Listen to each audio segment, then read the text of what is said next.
शहापुरात काँग्रेसचा कॅन्डल मार्च, धर्मेंद्र प्रधान यांच्या अटकेची मागणी। पेपरफुटी प्रकरणी केंद्रीय शिक्षण मंत्री धर्मेंद्र प्रधान यांना मुख्य आरोपी करून तातडीने अटक करावी, आंदोलन करणाऱ्या विद्यार्थ्यांवरील गुन्हे मागे घ्यावे, तसेच पंतप्रधान नरेंद्र मोदी यांनी देशातील तरुणांची जाहीर माफी मागावी, या मागण्यांसाठी ठाणे जिल्हा ग्रामीण काँग्रेस कमिटी आणि शहापूर तालुका काँग्रेस कमिटीच्या वतीने शहापूर येथे एक कॅन्डल मार्च काढण्यात आला। डॉक्टर बाबासाहेब आंबेडकर स्मारक ते शिवतीर्थ या मार्गावर काढण्यात आलेल्या या कॅन्डल मार्चनंतर देशाच्या राष्ट्रपतींना उद्देशून तयार केलेले निवेदन तहसीलदार शहापूर यांच्या मार्फत सादर करण्यात आले।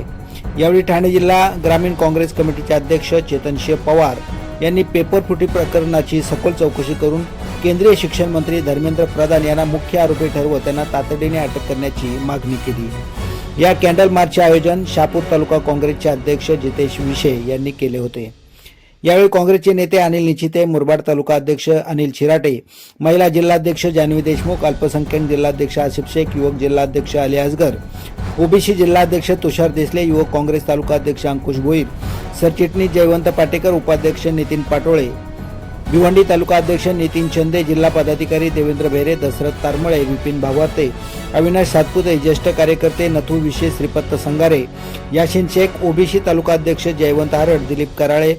सूरज पाटोळे, चेतन पाटोळे, रोहित पाटोळे, प्रथमेश भोईर, गोविंद खोडके, अमोल भोईर, अजय भोईर, अरविंद विश्वकर्मा, चिंतामणी गोडे यांच्यासह अनेक पदाधिकारी व कार्यकर्ते उपस्थित होते। तसेच शिवसेना उद्धव बाळासाहेब ठाकरे पक्षाचे नेते काशीनाथ तिवरे आणि राष्ट्रवादी काँग्रेस पक्ष शरद पवार गटाचे पदाधिकारी मोपे यांनी कॅन्डल मार्चमध्ये सहभागी होत आंदोलनाला पाठिंबा दर्शविला।